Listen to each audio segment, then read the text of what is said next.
All right, let's get started. Hey, good morning, everybody. So every organization is on a cloud journey. And for a very lucky few, it's really easy. Maybe they're early stage companies and started native to the cloud and had no systems to migrate. Or maybe they're a large organization that had the time, the people, and the money, and the leadership commitment to do a really hard push to migrate everything all at once. But most companies don't fall into those buckets. Most organizations are having to deal with the reality of hybrid IT, of figuring out how to move progressively to the cloud at whatever pace that is, while still figuring out how to continue to manage the on-prem legacy systems that run their business today. And the problem here is that it's expensive and it's really hard, and from an identity perspective, it's exceptionally complicated. And so my suspicion is that most organizations are in that camp, and many of you in this room are here because you've heard many vendors tell you they can solve this problem, but you're healthy, you have a healthy level of skepticism. But more importantly, you want to believe. And you want to believe because you need to put the right controls on your cloud systems without getting in the way of innovation. But you also need to make sure that your on-prem legacy systems aren't falling behind on security. And you ideally want to be able to do it with one system, one set of patterns, one set of processes, and one set of policies. So, my name is Alex Salazar. I work at Okta. I'm the general manager and vice president of a new product called the Access Gateway, which is the centerpiece of our hybrid IT strategy, helping customers bridge on-prem and cloud with one solution. And over the next 45 minutes, we're going to walk through a few things. I'm going to talk a little bit about how we're seeing customers successfully manage hybrid IT. We'll talk a little bit about how they're doing it with a single identity solution, particularly a single identity cloud-based solution like Okta. And then I'll get off the stage and let a real customer who's actually done this in production come up and talk about how they did it. And my hope is that at the end of this, you believe. Yes, it's going to be very, very challenging, and no one vendor can do everything, but my hope is that you see a path where your organization might start moving forward towards identity consolidation. So you can have one solution, one set of policies, one set of technologies for both on-prem and cloud systems. So back to this slide. Everybody's on this journey, and there's two reasons we're on this journey, right? The first reason is that for most organizations, cloud is a no-brainer. The value proposition is just too strong wherever it's applicable. And the biggest value proposition that I see, that I feel personally, is time to value. Cloud solutions tend to be very, very quickly, very, very easy to roll out compared to legacy systems. They're also easy to adopt. They're subscription-based, so it's very easy to roll out. Also, that the ecosystem around cloud is accelerating very quickly. All the new technologies that you hear about, all the new companies that are starting, all the new patterns, all the best practices, they're all really oriented around cloud-based systems. And so all the modern IT work is centered around this new environment. And then the last piece as well is that it's also reflective of the modern user experiences. If your users, your end users, aren't just logging in or experiencing your solutions, your products, your internal IT systems through workstations anymore. They want to access it via mobile applications. They want to access it via APIs. They want to access it via tablets. And that ecosystem is also expanding. It's not just your employees, it's now your partners and your customers. And so all the technologies and solutions to go support those new end user experiences are also pretty focused on cloud-based systems. And the last piece is financial. Cloud-based systems tend to have a much more compelling total cost of ownership. There's a lot less to manage. There's a lot less infrastructure. There's no upgrades. All this stuff gets managed by the vendor. It's quite compelling for organizations. But at the same time, there's just the hard reality of on-prem systems. Right? There are systems that are going to take a very long time to migrate over to a cloud alternative. If you ever migrate them, there are systems that are likely to never migrate. Many people still have mainframes today, even though nobody wants to run a mainframe. And so what we see is that there's really a set of attributes to these on-premise applications that are going to predict how easy it is to migrate them, if ever.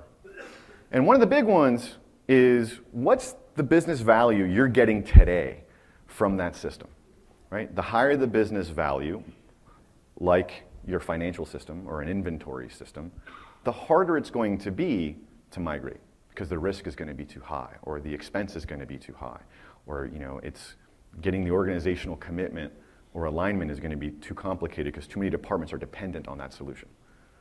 Another one is also just technically speaking, how hard is it going to be to migrate? Some solutions are part of broader bundles. And so you can't just move this one piece. If you move this one piece, you got to move 5 other things all at once. And so the effort's quite complicated. Or maybe the system is standalone, but it's really proprietary, right? And so if it's open source, it's easy. Open source and cloud work really well together. Great, you find another system that speaks that protocol and life is easy. But if it's not open source and it's really proprietary or really custom, it's going to be harder to move because you're going to not just have to move the technology, you have to change the business processes. You have to change how other departments do their work. And so a real world example of how this works, what we typically see is that applications tend to fall into 4 different buckets. Now this is not perfect, I'm sure there are exceptions, and I'm sure there are many other buckets we could identify. But these are 4 buckets that we see often. The first one are the ERP systems, the big enterprise application systems that your business relies on, that were deployed many, many years before the cloud was really commercially viable for your organization. Your business thrives on these. Well, these have tremendous business value. It's going to be very hard to convince people of the risk to go move your financial system from Oracle EBS over to NetSuite, even if there's a clear technical path. In addition, these systems, depending on which ones you've bought, some are going to be more bundled than others. And in many cases, there's a lot of proprietary data. There's a lot of proprietary APIs, there's a lot of proprietary interfaces, there's a lot of custom coding that may have been done around it. And so it's going to be quite challenging, technically, to move these things over to a cloud-based system. There's a lot of organizational changes that have to happen to make this work. Now, beneath that are some of these other systems, like the middleware systems. The business value directly that they're creating is not terribly high. This could be something like WebLogic or a database system.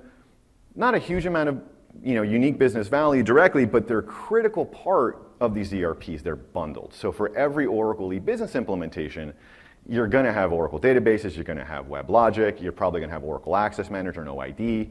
And so you can't just retire one without retiring the other very easily, typically. And then on the other category, on the other side of the screen, are systems that have gone long in the tooth, that you're no longer really getting business value out of. A good example is Active Directory, traditional Active Directory, right? It was great when everything had workstations, but not so great when you're trying to deal with iOS and you're trying to deal with Android. It's really hard to build the same kind of policies with that legacy system, and so the value's been steadily dropping. It's a standalone system, so technically you can move it to the cloud. But the challenge is that there are a lot of proprietary hooks, and those hooks are hooked into a lot of different things, and so there's a technical challenge in figuring out how to move those systems or how to marginalize those systems. And then lastly, there is another category which are the standalone systems that are open. Right? These are open standard systems, like your web access management systems. Well, maybe not a standards-based, but fairly open protocols that you can replicate. And there we go. Oh. There we go. Fairly standalone systems, but fairly easy to replicate the interfaces. So you can pick them up more easily and move them over to the cloud, either direct or to a cloud alternative system. And so when you think of that category, there tend to be different approaches. And so for your big ERP systems, the best immediate path for most organizations, unless there's already existing initiative to move off of it, is to really focus on how do we enable and secure those systems as they are. How do we make sure they don't fall behind? How do we make sure we take all of our modern identity and security investments and bring these legacy systems into the fold, because they're not going anywhere anytime soon. And on the far end of the system, on the far end of this model, are the systems that, they're ripe for retirement. Let's go put a plan in place and get them off of our plate, because we're not getting a lot of business value, but we are incurring a tremendous amount of expense. Again, a really good example here are web access management systems like SiteMinder, right? Very expensive, but you're at a place now in the market where you can actually migrate. And we at Okta are known and have been very successful of being that vendor that you go to help secure and manage your cloud-based applications, your SaaS applications, and delivering tremendous amount of value around authentication and multi-factor and APIs and helping developers build all kinds of custom stuff. We've been very successful in pure cloud environments. But the number one request we've been hearing from our customers for years, and our customers are very loud, is this is great, I'm getting a tremendous amount of business value, but man, can you just help extend that value to Oracle EBS or SAP? Because I'm falling behind on security. And a really good example is an MFA rollout. We just made it, regardless of which vendor for MFA you selected, we are doing an MFA rollout for the entire organization. We have a commitment to the board to roll out 75% of the organization is going to have MFA by the end of the year. Well, the problem is that it's easy to roll that out for all your cloud-based applications because they all support the open standards and they can plug it into your SSO system and life is easy. And then it just becomes a user adoption issue. But when you start talking about your on-prem applications, it's a lot more complicated. They were never really designed for one-time push on a mobile phone. And so how do you get all of that to work? And so what happens in practice at most organizations is that these critical on-prem applications get carved out from the MFA rollout. So you can claim success because adoption was 75% of the organization, but you haven't secured EBS. And so we've been listening to our customers and trying to help solve them. And as we talk to them, we're like, okay, well, what do you really need? And the thing that we hear most often is, well, it's got to be simple, right? I don't have enough people. I don't have enough time. I need to be able to do this quickly and easily if it's going to be adopted or it's going to be funded. And if you're going to do it, you can't change how the applications work. The answer can't be, oh, we'll just have them implement a SAML endpoint or have them implement OIDC and therefore everything will be nice. Well, the whole reason you have this problem is those applications aren't going to change how they work. You don't have access to the source code. The vendor hasn't prioritized making that work. You have to be able to work without changing the application. And so when we looked at it, we look at the world at Okta through protocols, right? Interfaces. And in the cloud, it's great, right? There's a ton of protocols. The cloud has done a great job of standardization. And in particular on identity, we've got SAML, we've got SCIM, we've got OIDC, we've got OAuth, we've got FIDO. But when you look at the legacy on-prem web applications, there's just a different set of interfaces. And while there really aren't what I would call standards, community standards, there are some very common approaches. Header-based authentication is very common. Almost every single web access management system is header-based. And for Windows environments, Kerberos. And then also there's URL level authorization. And so while they're not necessarily standards, we looked at that and said, okay, well, let's go figure out how we take these approaches and bake them into our IDaaS system. And so what we did as an organization is we rolled out our new product. And this is the product that I'm leading, which is our Access Gateway.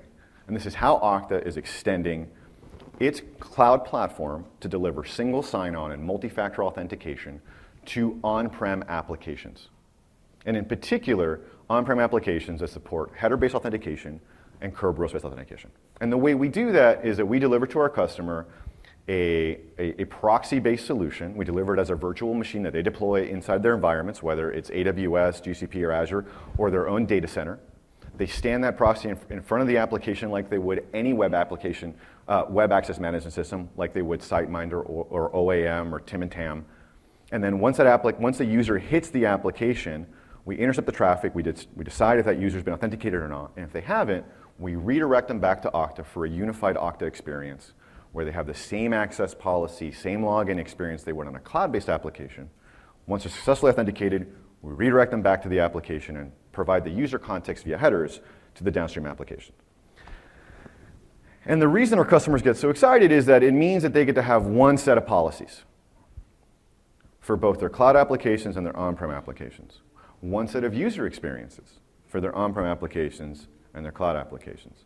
This is important because the number one issue with users is if it's too complicated, they're going to create support tickets and they're not going to have a ton of adoption.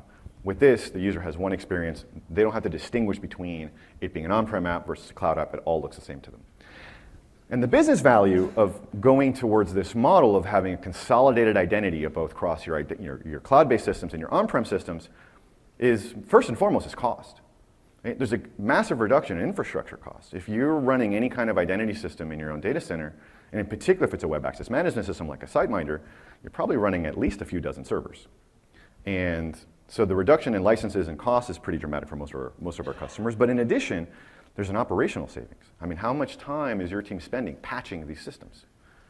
I mean, making sure that not just that system is upgraded to the latest version or making sure that it's closed the latest security patch, but making sure that that latest patch is compatible with the rest of the stack. Is it compatible with the operating system firmware? Is it compatible with the database? When you go upgrade the database, is the database going to be compatible with the OS and compatible with the policy server? Right? We eliminate all of that for great cost reduction for our customers. But in addition, we help improve security. Right? Because now you get to extend modern identity and modern security to legacy systems that were designed before those new systems were built. And the best example I can think of is MFA. Right? We now make it very easy to extend modern MFA to legacy on-prem systems without having to change how they work. And the last one, for many of our customers who have made very large investments in some of these legacy identity systems, these legacy single sign-on systems, they're getting a little nervous because they're starting to see that the vendors are starting to either deprecate the solutions or deprioritize or defund them. And so they're starting to put together plans already to start to migrate off some of the legacy systems. We're giving them a clear path of what that migration could look like, and not just to migrate, but to consolidate. Now for Okta, this isn't just about helping our customers solve hybrid IT. It's also part of our broader strategy as an identity company. We're trying to help our customers manage access to everything with one identity solution. We started very successfully managing access to SaaS applications, Salesforce.com, Box, O365. And then we successfully expanded that to allow people to manage access to their custom-built applications with our developer products, what we call customer identity products. And then we took that and extended it even further and allowed people to extend access management to their APIs with our API Access Management product. And this last year, we rolled out this product for hybrid IT for on-prem apps, Access Gateway, and we also created a product called Advanced Server Access to extend our access management system to server infrastructure. And as we look forward over the next few years, there's all these other resources that your teams, your CIOs, your CISO teams are worried about that we're looking to see how do we natively and authentically manage access for them with one common identity platform.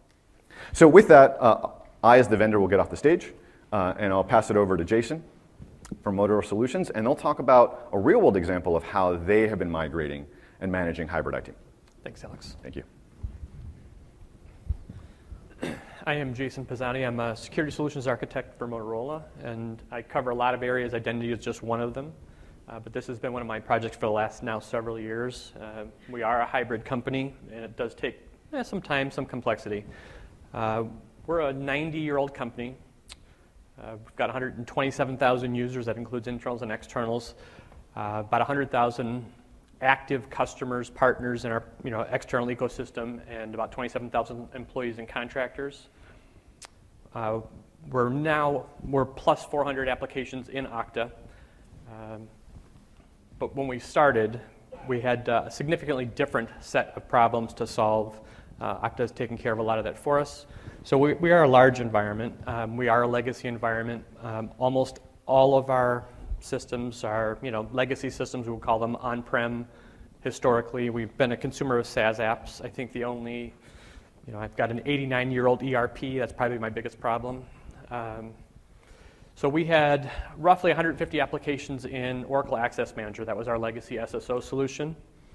We were doing almost no reporting. We couldn't report much of anything about what we were doing with Oracle Access Manager. We couldn't get the number of active applications, active users from the team who was running that infrastructure at the time.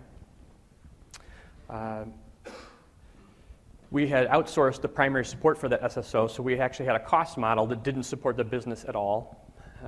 It took between 15 and 30 days to get a new application onboarded with Oracle.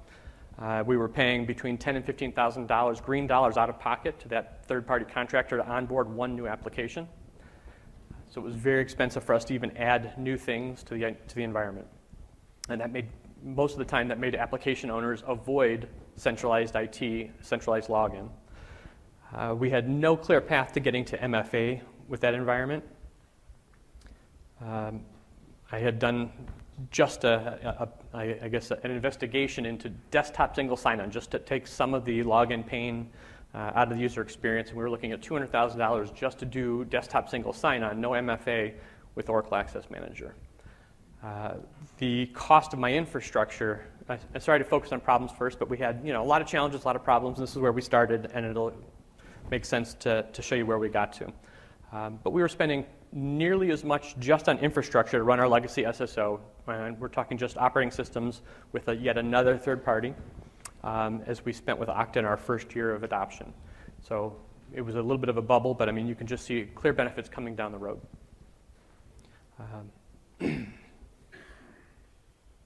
We still have a bit of work to do on that. So when we started looking, we knew what we wanted to accomplish up front was getting multi-factor authentication out from just being a VPN solution to being the way you logged into enterprise applications. We didn't want it to be different. We do have a long history of using MFA. We've been using it since the 90s. We had Secure ID, but it was only for remote access, and then in some cases, the way you access network equipment when you're an IT support person, but almost nowhere else. And we knew we wanted to be away from that heavy on-prem infrastructure, that costly, slow to move. Everything is always out of date on that on-prem infrastructure. And so when we started looking for a new solution, our existing identity team said, well, why not OAM? They said the latest version can do all the things you're looking for, except the heavy on-prem footprint. And I said, okay, when are you going to be on the latest version? Well, they weren't on the latest version. They weren't 2 versions back. They were multiple versions away from even being ready to do some of the basic things like multi-factor authentication for us. We were also using ADFS at the time to do just Azure. And there again, we had a very old implementation of ADFS. The team who was responsible for that was not maintaining it. Same problems with logging, same path, no path to MFA. So we knew where we were going to head. And so we did start with MFA for everything right up front with Okta. And we started with core applications that users could not avoid. So my goal was 100% adoption at MFA, not 75 or anything lower. I gave them basically no choice. And because I'm still alive, I call it a success. The pitchforks didn't come, or at least I was far enough away. So we started with Workday, which was where we do all employee management. And so every employee does have a Workday login need at least once a year, do benefit management, other things. And then we did VPN, and we've got a pretty active VPN pool. Out of our 27,000 internal employees and contractors, we're running about 15,000 unique users per month who use VPN. So I knew I was going to have a high success rate, really getting Okta in front of people quickly, that they weren't going to end up 6 months down the road before they actually had their first Okta login experience. So that's where we started, and we got pretty quickly. Started in August of 2017. Within a month, we had, I don't remember the exact numbers now, but somewhere in the neighborhood of 15,000 users who had actually enrolled in Okta, had done their initial logins, and were prepared to do something. And we did that ahead of end of year benefit and other things, so they were ready to do that. Excuse me. Yes, so we did start rolling through all of the rest of our internal apps pretty quickly. Everything does take time. We are definitely a hybrid shop. At the same time we were picking Okta, we had kind of, as a corporate IT directive, picked a cloud-first and SaaS-first adoption strategy. That doesn't really help you when everything you've ever deployed is sitting in a physical data center. So we were still in actually physical data centers. So we were starting a cloud-first migration at the same time. So we started moving applications, the same legacy apps, just replatformed. Not even replatformed, just moved. So IP addresses changed. They moved to a cloud environment. Didn't change anything about what they were capable of. So all those apps that were not capable of SAML, that were doing LDAP authentication with forms-based auth, that were doing Kerberos. We had very few of those, fortunately. They just moved to a new home. So our strategy for identity was going to be following our new pattern, which was cloud first. And so Okta was a perfect solution. And I had a personal vendetta against Oracle Access Manager at the time, so I was going to do anything but Oracle. It just happens that Okta was definitely the right provider for us to be an extremely lightweight on-prem infrastructure.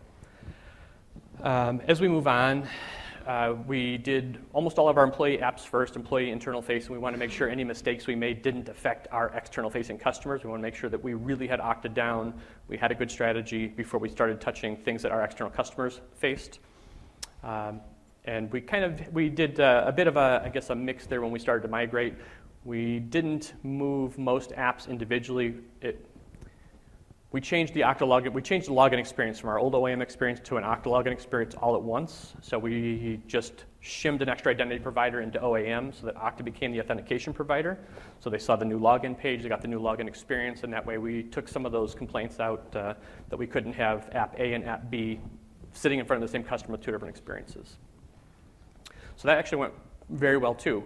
And then we got to the last bit of really what we needed to do, which was these really hard legacy apps like our ERP. Our customer-facing e-commerce system is somewhat embarrassing to say, but a 15-year-old .NET app running on very old operating systems and was using not just header-based authentication with OAM, but OAM's IIS plugin. And it's a SAPI filter that's installed in Server 2003. What do you do with this thing? And so for us, migrating those last bits of apps, ERP was Oracle stack as well. Access Gateway was absolutely the solution for us there. However, we do actually accept, in some cases, making those changes to the application, to source code. We have a lot of legacy apps that we call legacy apps, but they're home built. So they're not source code challenges for us. So my preference has been migrating applications through source code changes where we need to also. So our legacy e-commerce, I actually did guide source code changes through there, and we got that done. That was just a month ago. So we're now down to our last handful of applications, maybe 15 apps total. Some of them are fairly simple header-based apps, a handful of SAML apps that are left. And so now I'm focusing on actually moving things that are legacy LDAP authenticated apps into Access Gateway. And when we're doing that, I had to make some security arguments. I have coworkers who feel that VPN is somehow stronger, but when you get down to it, you've got a hardened edge gateway that you trust, just like your VPN gateway. The Access Gateway for us is the same thing. I have the benefit of now being able to pass on-prem application traffic through my SaaS-based web application firewall, which I could not do in any other way. There's just no routing tricks I could really usefully accomplish to pull that off before. We could have done, but we chose not to. So now I'm actually getting WAF inspection of my on-prem applications at the same time as I'm starting to turn those things out so that we can take people off of the VPN. We have that history of VPN as well, where you had a full tunnel. You came in for one or two applications, but you had access to every single address on my network. And so that's just a legacy problem, and I assume anybody who's got a similar setup has seen the problems that come from doing that as well. But most of the times that we're making those code changes, they end up being 2 or 3 lines. I've done them myself. Actually, I have the app team sending me their source code. I'll send them back the fixed version that does header-based app with OAG. And it's been a quick fix. And I've actually now had a few end users who've reported security issues with our applications as we've turned them out to the internet, because they don't realize that their app, they're sitting outside, not on VPN any longer, and they think something's broken. Something's broken on the computer, that we've made a mistake, and instead, no, we've actually just started to turn our apps to the outside, which is exactly what they've been asking for, but, So you'd think they'd be happy, but now they're scared. Where we started off again was just a really expensive legacy infrastructure for single sign-on, multiple solutions, multiple login experiences.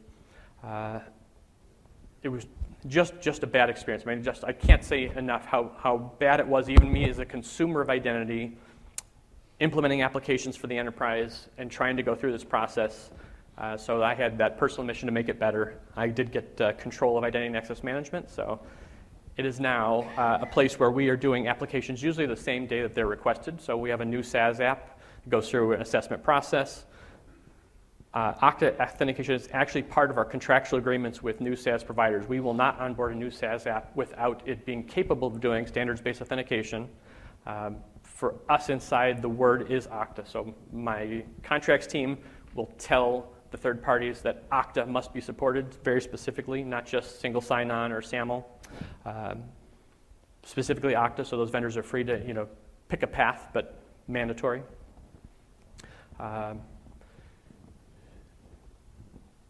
We have more than doubled our application count since starting. I told you we had between 150 and 200 apps when we started. We have no idea because no one could actually measure something. Now I've got Okta. I can measure absolutely every usage of every single app. I know which apps are active, which apps have been deprecated by the application team without letting us know because no one signed into them for the last 30 or 45 days. So we have more than doubled our app count, and we have so greatly accelerated our use of onboarding. And all at the same time, opening up the zero trust path where I could start to put apps on the outside, cut those VPN tunnels off, and stop doing that.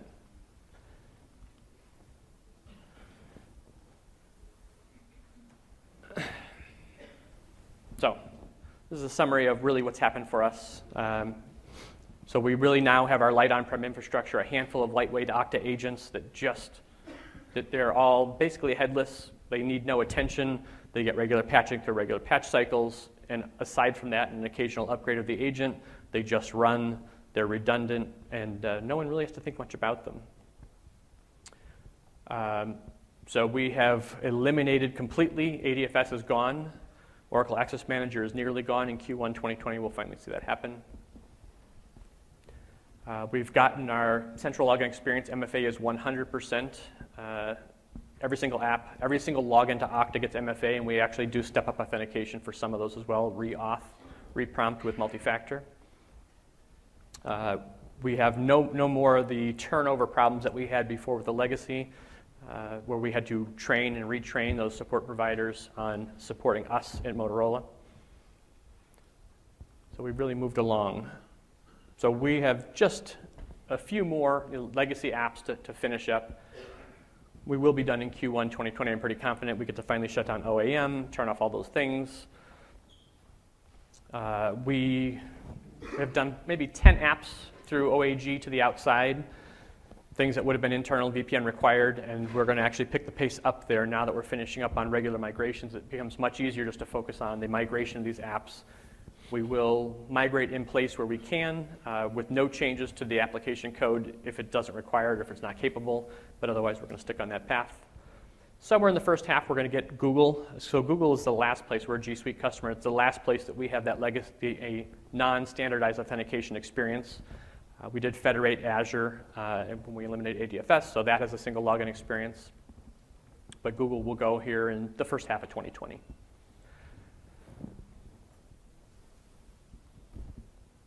I think that's about all I got to say about that. Thank you.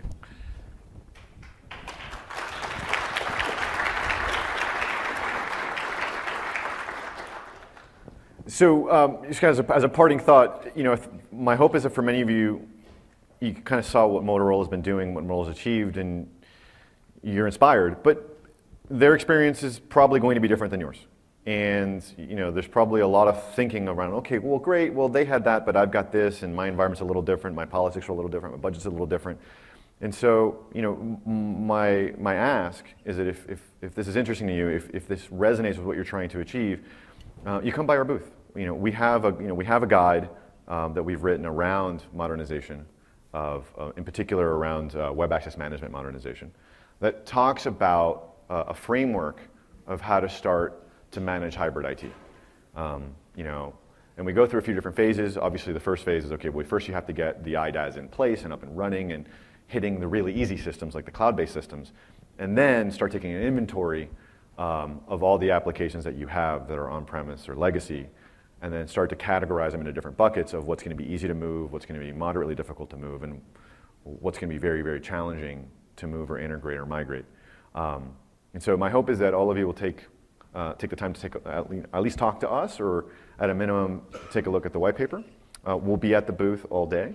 And thank you for your time. We have about 10 minutes remaining, so if anybody has any questions, we're happy to try and answer them. With that, thank you.